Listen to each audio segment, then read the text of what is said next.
advertising is not designed to necessarily help you. It is designed to intercede your thoughts and emotionally motivate you. For women, advertising is all about the emotional motivation. And so we're targeted constantly with ideals of all different things and people outside of ourselves, of what the perfect or the best way or the best looking is. And then we hold ourselves up to a standard that's not even your own life. That's not even designed to be you. You are different. You are unique. You are yourself. And we lose sight of those gentle and loving and nurturing and compassionate ways because we become more self-indulged and self-absorbed, chasing after an ideal that is just not us. Our Kim Kardashians, our Kylie Jenners, our Beyoncés, our Taylor Swifts.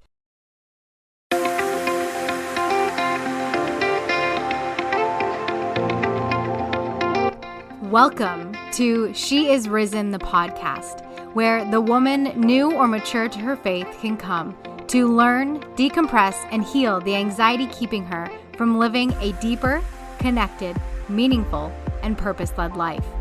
I'm your host, Riley June, cognitive behavioral therapist and woman of God. 6 years ago, I was riddled with anxiety, lost in New Age practices, and I've been blessed to be saved and go on to help thousands of others heal their anxiety and deepen their relationship with Christ.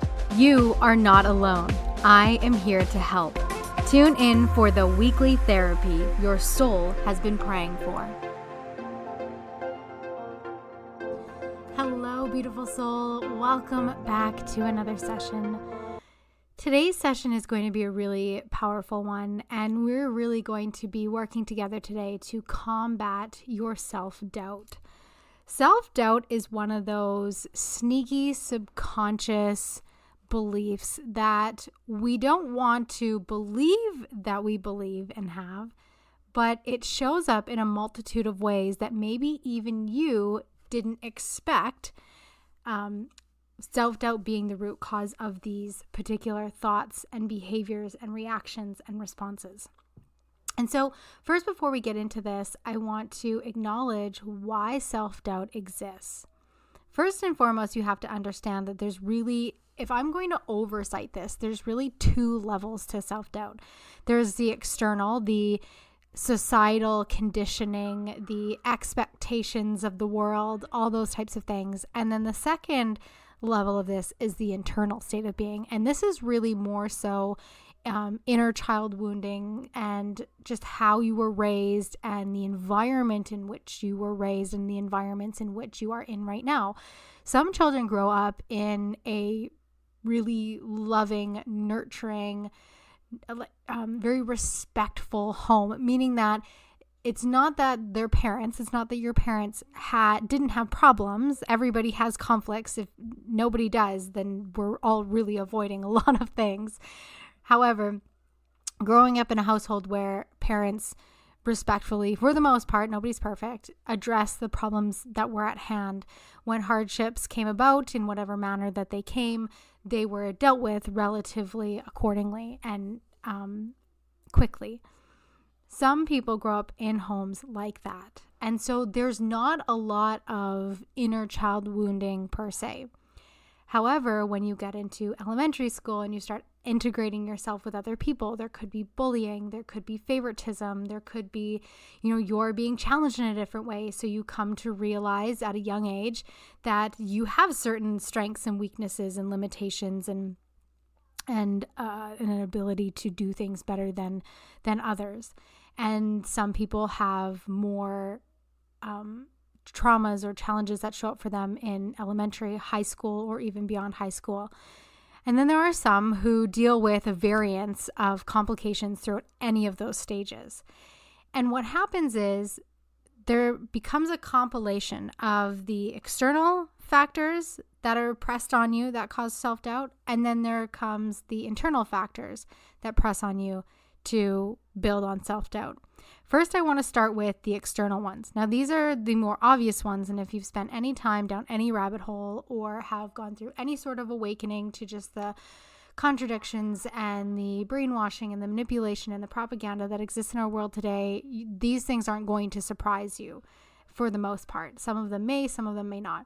And then the internal ones, well, we really already addressed those. So I'm not going to spend too much more time there before we get into what self-doubt actually looks like in your life and how it's negatively impacting and influencing you. But most importantly, at the end, we're going to be talking about how growing your faith and relationship in Jesus really, truly does help overcome all of this. And I actually did a story today on my Instagram. If you follow me at the Riley June, you have seen this. And I was talking about my experience with confidence and really truly lack thereof, and how I did a lot of things and made a lot of decisions based off of a lack of confidence, and how personal development helped me build that self-awareness to be able to better understand and identify why I did the things that I do, why I was overreactive, why I had negative thoughts, why I had self-limitations, why I always dimmed my light around certain people or in certain places, and motivating factors and so on and so forth. But then coming to Jesus really showed me that all the time spent in New Age spirituality actually only exacerbated my lack of confidence. It never helped me to overcome it, let alone get beyond it. Coming to Jesus really showed me what confidence... 40 unread mails. I wonder if the podcast actually just picked that up. So I don't know how to turn this off.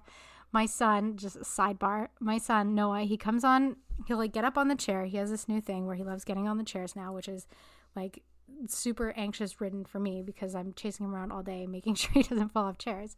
But I digress. He gets up on the chair at my computer and he starts like hammering on the keys. And I usually get to him pretty quickly because this is an expensive computer and I don't want it to break. And I don't want him to fall off the chairs. Anyways, he turned on this thing where every once in a while, it's not at a particular time, but just every once in a while, the computer like shouts out at us how many unread emails there are. And I don't know from what email account, like if you have a Mac, there's the email that's connected to your Gmail typically. But that is like closed down. I go through my husband's emails every day to clear out his box. I don't have notifications. I don't have 10,000 emails sitting in my junk or my inbox or my other. Like I don't have that. I don't have that on my husband's either because he never deals with those kinds of things. So I just do it for him. I clear them out, get rid of all the junk, unsubscribe. Anyways, we don't have that. So I don't know where these emails are that this computer is telling me, and I don't know how to turn this off. So if in the background of now and future podcasts, until I get this figured out, you hear this in the background, just know I don't know how to deal with that. So we're going to roll with it. Okay, so let's talk about the external factors of what causes self-doubt in you. From a very young age, women are guided to be the mothering, nurturing, cares, and roles. And that is very important and it's very valuable because all of future generations will only ever come from women. And that is something that I feel like our society is really losing sight of, whether it's because people have become very delusional to the fact that that is true, or because people don't want to, in air quotes, hurt other people's feelings by simply just telling them the truth. And so as women, we are designed not only as a societal role, but as an innate role. Like it is ingrained within us to be nurturers, to be mothers, to be caregivers. And yes, I want to acknowledge and just bring so much healing and awareness and love and grace to those of you who are listening to this who may have lost a child or may be trying to conceive and struggling with fertility or anything of that accord. That deep desire within you, that innate design within you is not there for no reason. It is a God-given reason. And at some point, God will offer you that child that he does promise to women. Now, we live in a day and age where women have so many things that we have to be more mindful of in terms of what types of food we're eating, what types of beverages we're drinking, what types of toxins that we have consumed. Mold toxicity is a massive problem for a lot of women trying to conceive. If you struggle with this, I highly recommend you go and check out Doc Jacques, DOC_JACQUE. I'll link him in the comments below. I talk about him often on here. If you deal with any sort of physical ailments or issues, I highly recommend you go see him anyways. But mold is something that severely affects the body. And even if you're not someone who's trying to conceive, but you have mystery illnesses and ailments, oftentimes things like Lyme can present really because of mold toxicity. So there's a multitude of different things for you to just kind of grow in awareness surrounding if you're struggling with issues in your body and complications in your body. But I digress. So women, we have this innate ability to mother and nurture. If you are a woman and you have grown up in a household where your mother was very hypercritical of you, your looks, your performance, was very detached, maybe she had addiction problems, spent a lot of time out of the home, if there was any sort of fidelity on her end that existed, if there were any high anxieties that existed, OCD, hyper attention deficit disorder, like just inability to focus. Your mother often sent you to the corner or to your room to deal with your emotions. She didn't sit with you at eye level and really get to be, and wasn't really present with you. You likely struggle with some of those aspects, those reactions and responses of what she essentially conditioned within you. And though that one is more of an internal factor for what causes you self-doubt, it's that premise of us having that innate desire and design to nurture and to love and to care. Now the world, this is how this relates to the world. The world understands that. And if the world can get women to become more self-involved, then we won't have that ability to nurture and to care.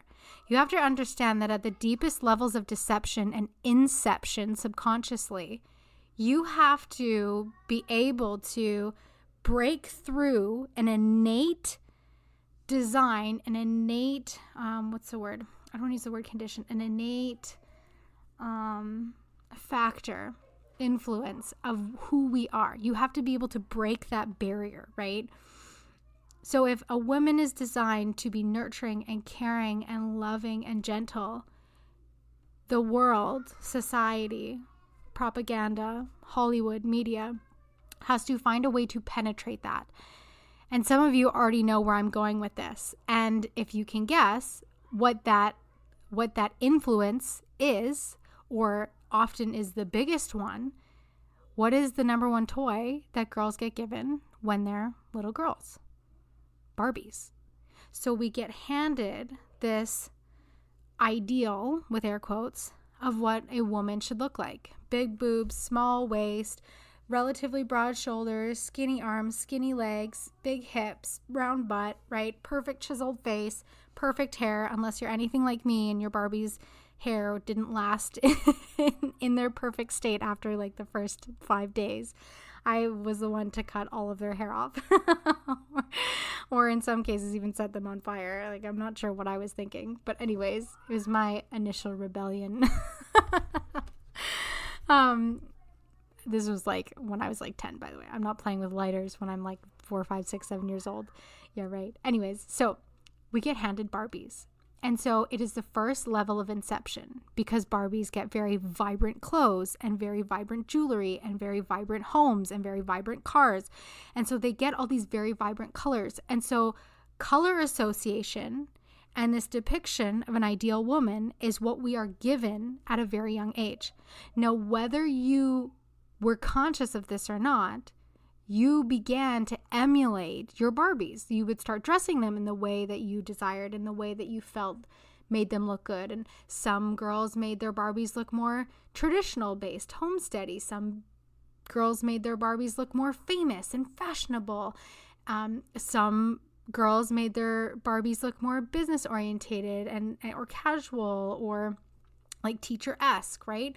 And so dependent upon even some of your subconsciously designed interests, believe it or not, a lot of it really does play all into each other at a very young age. That question, what do you want to be when you're older?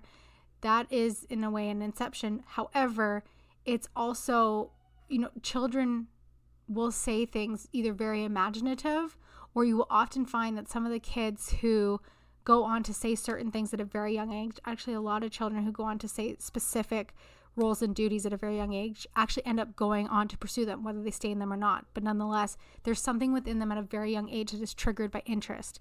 And if you've listened to previous podcasts, you know that there's two things that we have no control over, and it is our interests and it is our challenges. Even if we go down all the rabbit holes of how you made decisions to get to places that you are, and how certain influencing factors made you the person who you are that led you to these certain challenges or interests, right? Taking all that out, there are two things you truly cannot choose, right? There are some people who couldn't imagine living a life without baking, and there are other people who couldn't imagine a life baking, right? So I digress. So society intercedes and incepts at a very early age for women.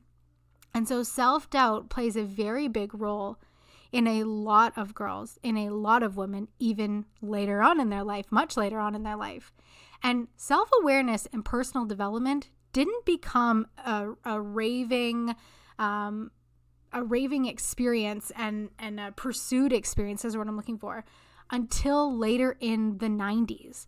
And now that we're into 2024, I was going to say 2023, 2024, personal development and self-awareness and personal growth, all these things are very much a part of a lot of people's lives. Even if they don't pursue it, they have absolutely heard of it, or at the very least, they've absolutely heard of a life coach, whether they know what it is or not. Even my grandmother knows what a life coach is. She doesn't know what it is, but she's heard of a life coach, okay, in many factors, because I am that. So with that being said, at a very early age, there's an inception on women's innate design, which is to be caring, to be gentle, to be nurturing, and to be very loving. As we get placed things like Barbies, the next level is then creating popular groups. We go into school, we get integrated into groups with other girls and women, and then that sense of jealousy and envy and idolization kicks in. So you have the popular girls and the less popular girls and the nerdy girls and the athletic girls and the sporty girls and the whatever, the other girls. There's all different categories of girls. And dependent upon who you are, which, by the way, even the ones that are seemingly popular or athletic or, let's say, more competitive or motivated, they still face the same problems. And so then we go to that next level within the external factors that influence self-doubt, and you get now into careers and into education and into motherhood. And now we have social media, and we have Victoria's Secret models, and we have like La Senza, and we have all these stores that, again, show women in particular body styles with bras and so on and so forth. And I think it's really beautiful that there's more inclusion in terms of body types and this idea of body positivity, where it's one of those catch-22s, because advertising is not designed to necessarily help you. It is designed to intercede your thoughts and emotionally motivate you. For women, advertising is all about the emotional motivation. And so we're targeted constantly with ideals of all different things and people outside of ourselves, of what the perfect or the best way or the best looking is. And then we hold ourselves up to a standard that's not even your own life. That's not even designed to be you. You are different. You are unique. You are yourself. And we lose sight of those gentle and loving and nurturing and compassionate ways, because we become more self-indulged and self-absorbed, chasing after an ideal that is just not us. Our Kim Kardashians, our Kylie Jenners, our Beyoncés, our Taylor Swifts.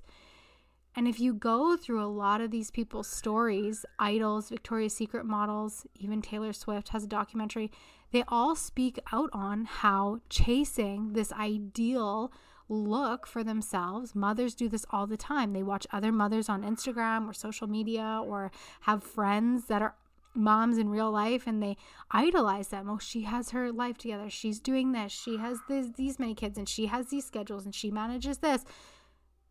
Nobody genuinely, honestly, openly, even you, shares 100% or is even 100% aware of who they are and why they do what they do and why they reach outside of themselves and don't feel good enough. So this self-doubt is interceding in our lives due to external factors in one level, okay? Self-doubt shows up in our thoughts first. And I'm going to continue this episode from a notion or understanding that you understand self-awareness to a degree where you're relatively aware of why you do what you do, and at the very least that you can identify some of your negative self-talk. Self-doubt shows up in scenarios such as getting dressed and not feeling good enough with your own clothes that you bought that are hanging in your closet or on your shelves or in your drawers, and not feeling good in those clothes. For two reasons. One, you don't feel good enough where you are, and so you keep clothes that are too small for you, and you don't want to give them away for when you get back into pre-baby size, pre-whatever size. So you keep clothes that don't fit you, that you don't feel good in when you put them on. That is where self-doubt is showing up, because you've spent a lifetime chasing after an ideal of what somebody else looks like, and you're not honoring where you are in your life. Or you keep clothes that are too big because you want to hide away your body. Oh, when I lose more weight, when I look a different way, then I'll go get new clothes. For $20, you can go to a Bissell or a thrift shop and you can get incredible clothes. Yeah, you might need a little bit more time to sift through things. I'm going to say sift through things. But I've gotten designer jeans for $4 that fit me. I got all my after pregnancy clothes. I realized that I needed to honor my body, and I was 5 sizes bigger than I have ever been. And instead of being in doubt and blame and shame about where I was and fitting into clothes that didn't fit me or hiding in clothes that were too big for me, I went and actually just got the pant size that fit me. I went and actually just got larger tops. I went and actually just bought bras that were bigger. Well, sports bras, I haven't worn one for 7 years, like a bra. But I digress. So self-doubt will show up in your life, in your thoughts and your reactions and your facial expressions when you're getting dressed in the morning. Self-doubt is also going to show up if you are someone who constantly gets in your head and overthinks everything. You don't feel confident enough in your capabilities or in your ability to make decisions and stick with them and follow through, and not only just follow through, but be consistent. Self-doubt also shows up if you're someone who has faced, and now we're going like an internal influence on self-doubt, a lot of rejection and abandonment in your life. You don't feel safe in groups of people, let alone around people that you even love and know, maybe even intimately and personally. This can also show up around a husband and a spouse, not wanting to get undressed in front of them or hiding your body.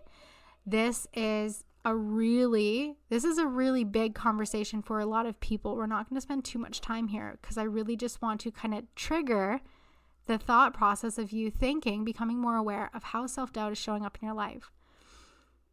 If you are someone who absolutely avoids yourself in the mirror, right? Aside from like brushing your teeth, and often even still, you'll look all around the room and think about your towels and look at the floor and, oh, I should probably clean that spot, and look in your bathtub and, oh, that needs a wash too, or start cleaning up your counter while you're brushing your teeth. You'll avoid yourself in the mirror. You'll get dressed and you'll like walk out and you won't even double check to see what you look like. This is where self-doubt is showing up. Because at some point, external factors or internal factors have influenced you to believe, interceded to make you believe that who you are in whatever season of your life is not good enough. That you aren't beautiful enough. That you suck, or you don't know enough. Or that you don't have enough. And self-doubt starts in our thoughts. everything you experience physically starts with a thought. Even to eat, right? In order to eat, there has to be a thought.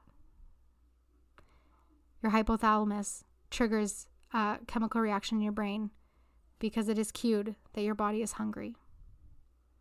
And then you go, oh, I'm hungry, probably in your head, not necessarily out loud. Or if you're like me and you're around your husband and you're starting to get in a mood, you're like, oh, I'm really hungry. I'm starting to get hangry. And then it creates a feeling. Now you get that feeling that you're hungry. And so then you go and take the action to go and get food. Self-doubt, all things, literally all things, start in the same form. Your thoughts create a feeling, your feelings create an action, and your actions create a response. Okay? Here's how self-doubt shows up in your reactions. If you struggle with self-doubt at your core, you typically tend to be quick to anger. You identify as empathic. I'm very hypersensitive. I'm very over-emotional. I'm very ADHD, OCD. There is this lack of confidence in you where you don't trust your own emotions. And so you respond and you react overtly, and sometimes in exacerbated ways. And I share this with you because I've had to identify all these things within me. I used to be very, very quick to anger. I was very resentful at one point towards my husband, even though the circumstances he went through, all of his hard stuff, was completely out of his control. I became, in a sense, resentful to him, and I didn't want to admit it out loud. And so because I wasn't willing to be honest with myself and how I felt, even though it was something that he couldn't control, and I didn't have a justifiable reason to even feel that way, so I tried to suppress it and avoid it and ignore it, I could have just addressed it, talked it out with him, and been perfectly fine and moved on. But instead I stuffed it down. And so I doubted my position in my household. And I became very quick to anger. So when my children were upset or having emotional breakdowns or whatever, I got immediately frustrated, hyper anxious, and was very quick to yell. I would use the guise of I'm empathetic. I'm very empathic. I'm very sensitive to emotions as an excuse to not be honest and take control of my reactions because I had self-doubt, because I didn't have the confidence to trust in myself to make the changes to be consistent, to heal and follow through with that. When you're around other people and you tend to get choked up, or a lot of people like to identify as introverted, or you can pick an astrological sign or an Enneagram number and say, yeah, I'm this, so I'm introverted, so I don't like integrating with people. It's not true. You do, you just don't feel safe. And so your response is to become more introverted and silent because you don't feel like what you have to say, or maybe what you're wearing, or who you are in that day, or what's going on in your life is good enough to be around the people that you're around. If you choke up in conversation, when someone's sharing their feelings and emotions, maybe even in a very emotionally expressive way, very passionate way, maybe even in an angrily way, and you tend to cower, and I say this because I used to do this. If someone would get mad at me, even if they were being respectful, so they weren't yelling at me, they were mad, I did something that genuinely did piss them off, I would cower away, I would shut down, I would just stop talking. And it got to the point where I wasn't even willing to address what they were saying, and I would walk away. And in some cases, I would walk away and then I'd go and pick up like 6 or 7 shifts for the next like few weeks or few days so that I could completely avoid and ignore them. Because I didn't have the confidence in myself to share what I had to share. Because I didn't know how to deal with my own emotions. And so their reactions were too much for me. And so I just walk away. Choking back on your feelings and your thoughts is a sign that you have a core issue in self-doubt. Unable to make decisive decisions. You make one decision, you change your mind. It's time. This is a really great exercise for a lot of people. It's kind of become normalized where it's like, oh, I don't know what to make for dinner. I don't know what to eat. I don't know what to make for dinner. Here's the truth. If you look at the food that you eat in a month span, there's maybe 15, 20 options that you actually ever pick, with maybe 4 or 5 thrown in there that are different, but oftentimes not very often. So making decisive decisions, even starting with dinner and food choices, or if it's time for a meal, you genuinely are actually hungry, but then you avoid it because it requires you to make a decision. Self-doubt is at play here. Let's go into the last categories. We talked about our thoughts. We talked about our reactions and how self-doubt shows up. Now let's talk about our habits. Our thoughts create our feelings. Our thoughts create our reactions. Our reactions create a response. And our thoughts create our feelings create an action, our action creates a response. So now we're going to look at our habits. Okay? Your responses to self-doubt. Avoidance. We've talked about this. Can't stick to one thing. You bounce all over the place, whether it's financials from one coach to another, from one bank to another, from one spending, budgeting system to another, from one budget book to the next, to not saving to saving to, you're all over the place. There's no consistency. It is health. You're on a diet, you're off a diet. You're on this diet, you're off that diet. You're taking these supplements, you're taking those supplements. You're on this 10-day cleanse, you're on that 10-day cleanse. You're all over the place. You can't stick to one thing. You don't believe in your capability to be consistent enough to follow through with one method and strategy for long enough, which is typically 90 days, to actually see if it is something that will work for you. Avoiding eye contact. This is a big one. If you carry a deep wound and self-doubt, you avoid eye contact. We talked about this before, never feeling good in your clothes. Having addictions that require you to be involved in others' lives or very self-indulged in your own. So this will show up if you're someone who drinks more excessively. And yes, drinking, even a drink a day, is actually quite excessive. And there's actually studies done on women where even having 2 to 3 drinks a week, even if it's that Monday, Tuesday, Wednesday, drinking relatively consistently throughout the week and then not drinking actually drives your anxiety up, because your body is getting used to going through a certain detox, but it's also getting used to having a certain stimulant coming in. And so when you stop that altogether, you have likely found, or you will find, that your anxiety goes up a bit. But good news is your body's designed to course correct, so give it a couple weeks and you'll feel much better. Pot smokers. Where are my pot smokers at? I also want to say that none of what I'm sharing today is designed to shame you. And all of what I'm sharing today has been case studies from clients, case studies from psychology literature, as well as a case study on myself.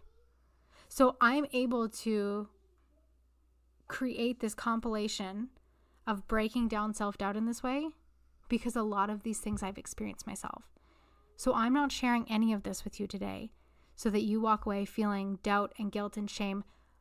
I am sharing this so that you can have more awareness of how self-doubt is really, truly hindering you from getting better and truly having confidence to move forward in your life, not dimming your light, not people-pleasing, being able to get dressed confidently, being able to throw away clothes that don't fit you, be able to be consistent in healthy habits, have more fun in the bedroom with your spouse, have more fun in life in general with your kids, at work.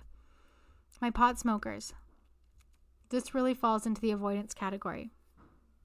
If you are someone who has deep emotional wounds, especially around abandonment and rejection, it is very likely that you have taken up or still, at one point you have taken up or you still smoke a lot of pot. Marijuana numbs your system. It's a relaxant. And what it also does is it emotionally takes away your ability to be connected.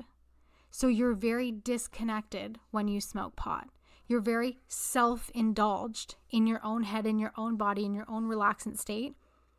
And it is why people, there's the whole stereotype of pot smokers, all they do is sit on the couch, or all they do is just eat a bunch of food, or all they do is just like, I don't know, just avoid. It's just avoid, right? It's avoidance. The other one is you face constant burnout. And a lot of that has to do with the inconsistency, the not being able to stick to one thing, avoiding. There's something you're not dealing with. These are the habits that typically show up for those who struggle with deep levels of self-doubt. And when you're addressing self-doubt, you can't just blame it on the external. Well, propaganda and Hollywood and the media and the world elites and all these people, blah, blah, blah. The Barbie designers, Disney is a great example too. All they did was intercede and they implanted these thoughts in my subconscious at a young age, and that's why I have this self-doubt. No. You also have to address the internal, because it's never just one thing. Two things can be true at one time. There is also internal factors, And maybe you grew up in a life where you relatively didn't have much trauma, where you didn't really experience anything very tumultuous that would have taken you off your feet. But it could have been micro traumas. It could have been micro, like, comments that were made consistently over time. It could have been actions somebody else had against you. It could be things that you chose to do towards yourself. I used to binge eat. I didn't want to address that. Coming to Jesus and being held accountable to deep levels of self-honesty and radical responsibility called me to address that issue. Called me to address how my self-doubt was presenting as anxiety. And I wanted to blame anxiety. It's all because of these things and these things unprocessed. But then in Jesus, it was like, trust in the Lord with all your heart, lean not on your own understanding. In all your ways, submit to him, and he will make your path straight. And I was like, okay, I get to look at how I am sabotaging myself, how I am being inconsistent, how I'm unwilling to let go of my jeans that don't fit me anymore because I might one day fit in them. Well, when I might one day fit in them, I'll go shopping, even if it's thrifting. Right? At every stage of your life, from a baby to an adult, you have been able to, as you grow, go and get the clothes that you needed to clothe your body appropriately. As adults, when we go through life with these subconscious wounds and these external influences and internal influences weighing on your shoulders, it typically tends to be the wardrobe that's the biggest trigger for a lot of women. And we don't want to address it. But this episode is designed to help you to see that you can address it. Now, here's the even better news. I spent a lot of time in personal development. I spent 4 years, 3.5 years, almost 4 years in personal development, self-awareness building, intuition, understanding, connection, new age spirituality. I studied the goddesses. I studied the different religions. I studied, religion and oversight. I studied the different goddesses. I studied the different spiritual methods, the NLP, oh my goodness, so many, Reiki, card readings, quantum healing. I studied all of this stuff, the chakras, the auras. And in all of those things, my goal was to become more confident, more authentic, and to not carry this list of challenges with me any longer. And all that did was, one, bring self-awareness to how many issues I really did have, which is good. But then two, what's not so good is it exacerbated all of them, because I was constantly leaning on my own understanding to try and get rid of them. And I got stuck, like so many people, in this self-savior complex of both I am the problem and the solution. And if you've ever been in anything spiritual, you know that at every level there's a new devil. And though that is true, you don't need to address everything all the time. Yeah, there are some things that I really did need to become really did need to be made aware of and where they stemmed from, because it helped me to better understand why I idolized certain people, why I avoided certain things, why I was inconsistent in many areas of my life that was valuable and important. And then in Jesus, I realized that having that self-awareness allowed me to just let it go faster. I could identify it, I could give it to him, and I could move on. I could identify it, I could give it to him, and I could move on. So I wasn't constantly going back to revisit, needing to do all these meditations with my inner child and saying sorry and thankful and whatever, having these deep inner battles with past lives and parents and whoever in my life and burning letters. I didn't need to do any of that anymore, because the reality was I did all that and it didn't help me. And coming into Jesus, I was able to submit to him in all my ways, and he made my path straight. You know, it's such a beautiful thing. Ephesians 2:8, for by grace you have been saved through faith. And this is not your own doing. It is the gift of God, so that no one may boast, so that you truly cannot be self-indulged. For we are his workmanship, created in Christ Jesus for good works, which God prepared beforehand that we should walk in them. He created the most beautiful manual of life. And he shows us through his word how righteous, just, and holy he is. It's so interesting. I was doing a Bible study with my kids this morning. We're in the book of Daniel. And at the end, we're talking about the story where Daniel gets thrown into the lion's den. And the way that Daniel got into the lion's den was because these other, I called them the policemen because the words in the Bible the kids didn't understand, but these other like counselors and overseers, the authorities of the king's court, didn't like Daniel because he was a faithful man. Daniel was the only one who prayed to his God, to the true God, and not to the king. And so all these other men didn't like that. And so they conspired against him to get the king to create a law that would have Daniel thrown in the lion's den. And so Daniel, in fact, broke the law and went to the lion's den. And because Daniel was a faithful man, the angel Gabriel saved him. He came into the cave and he shut the lion's mouth so that they could not devour him. And so when the king came in the morning, believing in Daniel's God, the king was so struck throughout the night, lost all his sleep, came first thing in the morning, only to realize that, in fact, the God of Daniel's God, had saved him. And what the king did to to show justice was took all the men who conspired against Daniel and threw them and their wives and their children in the den where they were devoured by the lions. You see, God offers you such a peace and a faithfulness and an opportunity to not have to always be constantly in this battle of self-doubt. Coming to Jesus and growing in my faith and growing in my relationship. I've talked about this before. At the beginning of 2023, God put it on my heart to work on becoming a more present and patient mother. And I didn't know what that meant because there is literally no steps for that. And there is no self-development program for that. And it doesn't matter how much awareness you might have, how to be that is not something that's just obvious for a lot of people, especially if you grow up with a mom who sends you to your room when you're having emotional outbursts, or is very anxious when there's high emotions, or doesn't handle conflicts very well, or struggles to really nurture and to care. And not because I say that because my mom didn't love me or anything like that, but she had a lot of those same things inflicted on her as a child, and that's just what she knew. And my mom was very loving and very protective of us. But sitting on the couch and cuddling in her lap wasn't something I ever have a memory of. Maybe it existed, but I can't honestly say that it did. With that being said, I had to unlearn those things.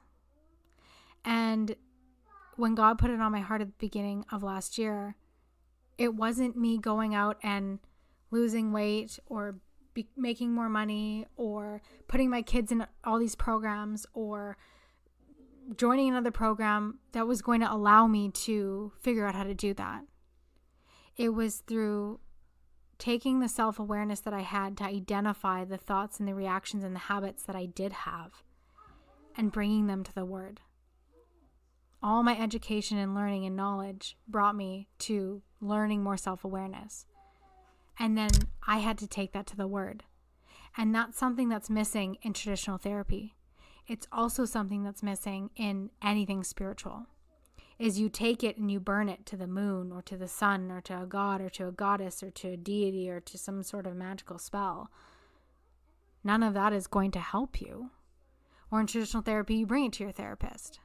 It's like, well, in some cases, talk therapy is very helpful. A lot of people, the biggest problem is that they just don't know who to talk to, or they don't have anyone who will just sit and listen or just sit and talk to them.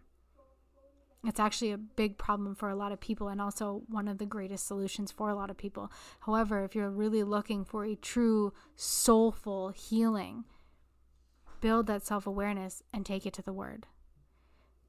If you are truly willing to be a faithful and a person who surrenders and a person who lets go and a person who forgives and a woman who comes back to that loving, gentle, nurturing, caring part of you that is innately within you, that is protected even when the world internally and externally corrupts it. If you want to come back to that, take your self-awareness of what your thoughts are and your actions are and your habits and bring them to the Word. And that's going to look different for every person. You know, a big part of me going back to school, there was these thoughts where it's like, I've spent all this time building this authority and who I am and what I do. Who's going to take me seriously? I'm going to look like a failure going back to school. Maybe my business wasn't doing very well. Maybe all these things. My thoughts just spiraled about very self-indulged, self-absorbed thoughts of what me going to school and coming to Christ and talking more about this, or pointing people more to God versus to me. In all things New Age spirituality, if you want to learn your intuition, I was the person to go to because I had a very unique way to teach it to people where they would get it within 1 to 2 sessions, typically 1. I have this gift where I can profile people very accurately without even getting any forms or information on you. I don't need your birthday to your phone number, or I just need your first name. And oftentimes I don't even need that. I could just look at somebody and I can profile them. I just have this ability. And so that was something that I trained on and I grew into, and then was deceptively used through the enemy to inflate me and my own ego. Now I take those skills, I help clients through breakthrough sessions, and I point you to Jesus. I help you through breakthrough sessions to become more self-aware so you can take it to Jesus. Because at the end of the day, your eternal life is not resting on my soul or on me helping you. It's on Jesus. All this self-doubt that you carry buried in you, it weighs like a sack of bricks on your back every day. And at this point, you're probably exhausted. And as a byproduct, your adrenals have burnt out and your gut health is trashed and your heart palpitates. And it's likely your shoulders and your neck or your lower back are absolutely in so much pain, because around your shoulders and your neck is where you carry anger and resentment. And around your lower back is where you carry all that self-doubt and lack of confidence. And it's so interesting how all these things are interconnected. But most importantly, the only way to truly find your confidence is in Him. Because when I decompressed all of this for myself, and I studied my clients, and I look at the Word, and as I became aware of my self-doubt, and as they became aware of their self-doubt, and they took it to Jesus, they didn't have to fix it. They didn't have to heal it. They didn't have to do something or write 300 million affirmations or journal for 6 hours a day, lines and lines of I am positive and I am confident, I am beautiful, I am great, and I am this and I am that. They didn't have to put all the sticky notes on the mirror for reminders, because their confidence was no longer needed to be rooted in themselves. It became rooted in Jesus. When my confidence became rooted in Jesus because of who God is and what He promises, I just naturally became more confident because life was no longer about me anymore. And it was the most freeing thing. And then the self-awareness allowed me to catch myself when I was getting overreactive to my kids, or when I was trying to hide my body, or when I was storing old clothes, or when I was binge eating, or when I was choking up in conversations. I could become aware of these things. I say, Jesus, you know what? I feel like there's an attack on me, or I feel like there's old programming coming up on me, or I feel not strong enough to handle this right now. I call on you to fill me with your Holy Spirit, your grace, your might, and your love, and guide me in the way forward that you need me to best show up as, even if I don't feel worthy of that. And in so many ways, I started to slowly talk more to my husband. And my husband is a very passionate person, and words really matter to him. And so when I say things, I'm also someone who says things, but now I've learned to context it. So I'll say, okay, I'm going to say something and it might come out wrong. So give me a minute and I will likely have to correct myself. So I'll say, because I would say something and then the way that I would say it would totally derail the conversation, and I would just get so like flabbergasted that I didn't even know where to pick up and start, because then he would go off, or I'd say something relatively insulting and it wasn't meant to be insulting. It was meant to be like critical judgment, and it was like became a whole thing. So I've learned to communicate better. So I started to communicate, and then I learned that I needed to put a caveat on what I was about to say so that he could manage his expectations and his reactions and give me the minute that I needed to get whatever is in my brain out and then communicate more effectively. And so these are just ways that I have learned to grow in confidence and to not hold back and to be able to make more better decisions and to be consistent in the things that are pushing me forward. Yeah, it's going to stretch you. And yeah, it's going to feel real uncomfortable. But remember that the more you focus on you needing to fix the problems and you needing to be the confident one for yourself, the more the enemy is going to taunt you with pain and ego and overwhelm and anxiety. And I don't know about you, but I am so sick and tired of giving him any room in me anymore, including my life. I only want God to work through me. And am I going to be perfect at that all the time? Absolutely not. Are you? No, not a chance. But here's the thing. For by grace you have been saved through faith. The beautiful thing about Jesus is that it is your faith in him and your pursuance of a relationship in him where then the Holy Spirit can come into you and motivate and influences the changes that you make. So that when you're on a path to shut down or avoid or overreact or self-indulge or make egoic decisions or binge on social media and other people's stuff or whatever and feel jealous, you will catch yourself in the process. I used to think, how am I supposed to catch myself in the moment when I'm like freaking out? I stopped having to figure out how to do that, and the Holy Spirit started to intercede. So in the moment where I really start to feel it boil up, even today, I'll okay, we're going to just catch ourselves here.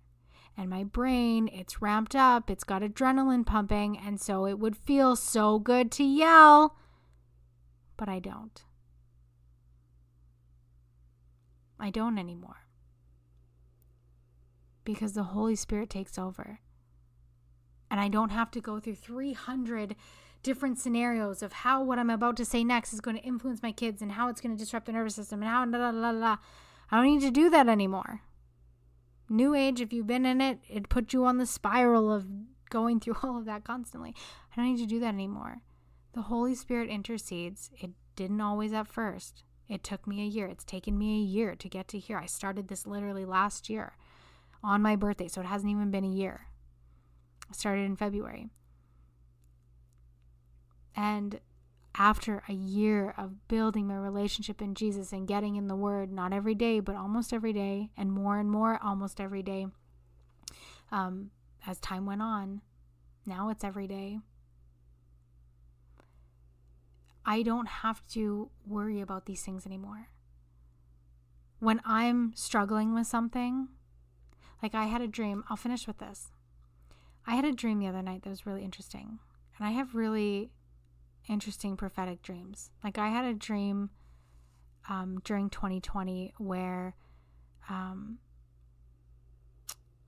it had to do with Donald Trump and something that was going to happen, and it wasn't like COVID coming out, but just something that was going to happen. I can't remember what it was. And then it ended up happening. And then I had another dream of Trudeau, like the Canadian Prime Minister, and him having these secret houses and these secret relationships, and a lot of people not knowing about the secret life that he lived. And like literally in the last 4 years, it's all come out. And it's anyways, I digress. So I had this dream the other night, and it was me back at school. And so my first semester back at university, like right now, went relatively well. I got pretty good grades in my psych class. I didn't do as well as I thought on all the tests and the modules. Like I loved learning about it. It was really interesting, but I struggle with memorization. And so I just haven't figured out the best form for me to memorize things, especially in large volumes of information. So I didn't do very well on the final exam. However, I digress. That will be corrected. And so in this next semester, there's so much content of reading, and a lot of the information, especially for my philosophy class, is very like high level consciousness. It's very high level consciousness, but from a very old language and way of viewing things, like ancient Greek philosophers, the like original 8. And since I don't tap into high levels of consciousness anymore, a lot of this stuff feels very foreign. It feels like it just doesn't make sense. And it's like there's so many things that I'm going through with like just realizing the interceding of the subconscious mind and the deception that exists in educational institutions. But anyways, so it's really hard for me to get through the material. And I'm getting in my head about these thoughts about being behind and not being good enough, and going back to, when I was in school many years ago, almost 10 years ago, actually 10 years ago for accounting, I didn't do very well. Schooling for me was more of an avoidance tactic. I went there thinking that I was going to get this great job, realized that I wanted nothing to do with the field that I was in, did not do very well. Somehow I passed it. I don't know how, but I got a diploma. Anyways, so I had this dream the other night where, just because of the context of these new classes and how much reading there is to do, and I full-time business, momming, homeschooling, attempting to do school stuff. Noah's in this phase where he literally has to be watched 24/7 all day, which not that he wouldn't have needed to be anyways, but he just needs more and more attention, which is fine. Happy to give it to him. With that, I have to really be diligent about time management with schooling.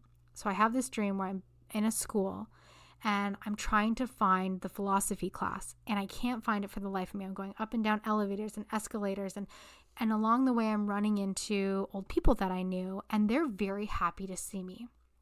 And it's people that I have history with that didn't end on the greatest of terms. And so these people are very happy to see me, and they moved on with their lives, and they have these really great things going for them, and it's very pleasant, very cordial. There's like no strings attached, no animosity, no nothing, just like a very happy introduction. And along the way to this philosophy class, I'm just running into people.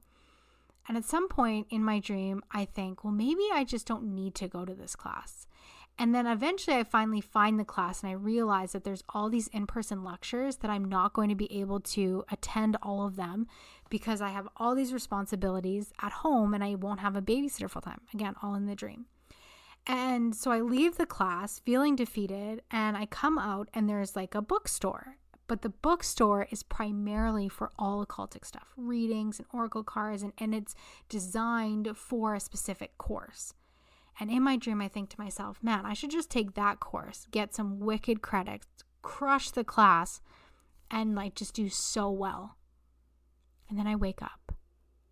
And there was 2 really important themes that existed in this dream that is going to tie this whole message together and how this has to do with self-doubt.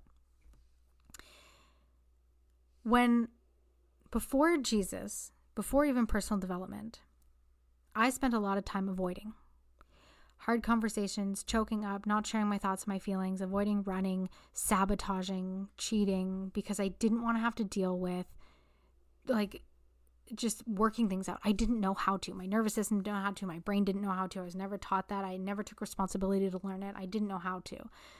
A condition of external, a condition of internal, and I wasn't willing to be very self-accountable. So it was easier for me to run. So I burned a lot of relationships doing that. Well, mostly romantic relationships. With that being said, coming to New Age helped me to build the self-awareness to realize that that is something that I did. And that is something that I carry actually a lot of guilt and resentment about. Or not resentment, a lot of guilt and shame about. So then that has been a lot of influencing factors in what has built self-doubt in me up until really truly coming to Jesus. And in this dream, I'm walking by all these people that I burnt what I thought was these bridges with. And they didn't even have two negative thoughts about me. They were happy to see me. They had recognized we had all grown up and moved on and things happen and the past is the past. And so I realized that in my dream, I was rectifying and reconciling old beliefs and paradigms of being worried about how these people perceived me. And in my dream, I was also recognizing where I was being taunted with old ways and copping out and just falling back to things that were neutral to me. Not that New Age stuff isn't neutral, but just that, I was good at that and I know that and I'm confident in the fact that I was good at that, so I should just do that. So there was these temptations that were leaking back into my dreams because there was seams of self-doubt about my ability to do well in this course or to even complete this course at all, and specifically philosophy. And so when I woke up, I made a decision to pray and to dive into the Word with Jesus. And you know what I did after that? I went and studied my philosophy. And even though it seems so hard to understand, without choosing to literally tap into the energy of the people who are saying the things, because I could do that, but I'm not going to do that. It's not of God. I'm going to just choose to learn and adapt in a new way as God is showing me. See, the devil works in mysterious ways. Okay, the devil is equally at play here just as much as God is. And I get to choose which side I'm going to be on every day. And it's so interesting that this philosophy course is that paradigm for me, where I can choose to consciously tap into the consciousness of these philosophers and get exactly what they're saying. Or I can choose the righteous, godly, holy way and just learn a new way of dissecting this language and understanding who they are from a more profiled way so that I can understand the language versus tapping into the energetics of it. Now, some might say, well, that's not wrong, but it is, because I'm using a power greater than what God says that we are supposed to have. And so the enemy doesn't have to say, hey, if you could use this and it'll be great and it'll be glorious and you'll get all these great grades. He goes, isn't that interesting that you knew and you know how to do this and you could tap in. You could see what they're all about. You could get it like this. And it's not by coincidence that in my dream, New Age, this Oracle bookstore, and this philosophy course were both there. That the devil showed me that I'm not going to get philosophy, so I should get energy, or I should choose energy. And in reality, I'm toying with this, well, I could just tap in and get it. And philosophy says, or you could just learn about it. And God says you could just learn about it. You can learn a new way to learn about it. And that's not wrong. And you're not using the temptations and powers of the enemy. So self-doubt would guide me to make the decision to choose consciousness to get philosophy. Confidence in God and His good grace is going to call me to and is calling me to choose to learn a different way, to interpret and understand the philosophy course, and to stay consistent and diligent in showing up to read the work and study it the right way. Don't let self-doubt hold you back any longer. Don't let it hinder your relationships. Don't allow it to hinder you from loving on those in your life and caring for yourself and being present and patient with your children and your husband and your coworkers and your family and your friends. Don't allow this self-doubt to hinder you from going and getting clothes that actually fit you and eating foods that your body actually agrees with. Self-doubt will sabotage you every time. Look at those jeans in the back of the closet. Remember when you used to fit in those? That's what the enemy says. God says, hey, welcome to the closet. What clothes are going to fit you today? And how can we look the best and feel the best? That's it. No, that's not biblical. Okay, so I want you to think about that today.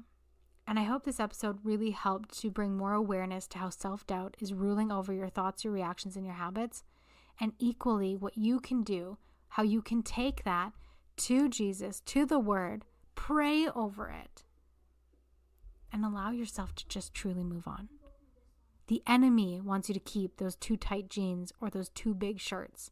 The enemy wants you to go and sabotage on candy and chips and ice cream all day long, or creamy coffees that give you high anxiety because you pump too much caffeine and too much sugar, so your adrenals are spiked. And then they're crashing, and then your gut is getting out of whack because you're depleting all the minerals from it. The enemy is guiding you to do that because of your lack of confidence in God and in his confidence in you. God has a confidence in you because he designed you, because he designed you for a purpose for him and his kingdom. And he knows that if you follow through with having the confidence in him, that you will see out his plan. And he knows that because he designed you to do that. So when your confidence is in him, all things go according to plan. Which means that your plan in the right direction, in alignment with greater and bigger and bolder and confidence and empowerment and love and caring and gentleness and nurturing, all work together accordingly to his plan. Don't let the enemy derail this in your life anymore. I know that you are so much more capable of greatness, and it really starts with one decision at a time. This unpacking of self-doubt took me 3 years. So don't expect to unpack it and get it all out in one shot. Though maybe hopefully this episode helped you to condense the time. My job with my clients and with you guys on this podcast is to condense the time that it takes you to build the awareness and have the awareness of what it is that you're doing and why you're doing it, so that you can just bring it to Jesus and be healed. And I want to caveat this. If you have gut health issues or any sort of inflammation issues or skin issues or fertility issues or digestive issues, if you have any of those things, yes, God is a miracle worker, but let's please not negate the fact that there are physical specialists for a reason, and you will still need to replenish your own nutrients and restore your own body and detox things from it too. Don't negate your part in also needing to take responsibility for just simply where you're at too. That doesn't mean he can't create a miracle in you, but let's not just only rely on that in hopes that it just all gets sorted out, right? Let his will also be inspired in you to take the courage and the actions necessary to move forward with your healing too. I love you guys. Shoot me a message on Instagram. Let me know what you think about this episode. I really hope that it helps create a lot of breakthroughs for you, because in him you are restored. And that's what's most important here. All right. I love you. I will see you next week. Take care, loves.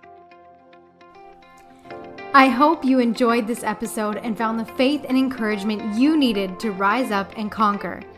I am on a mission to impact 500,000 women with this work, and I need your help to do it.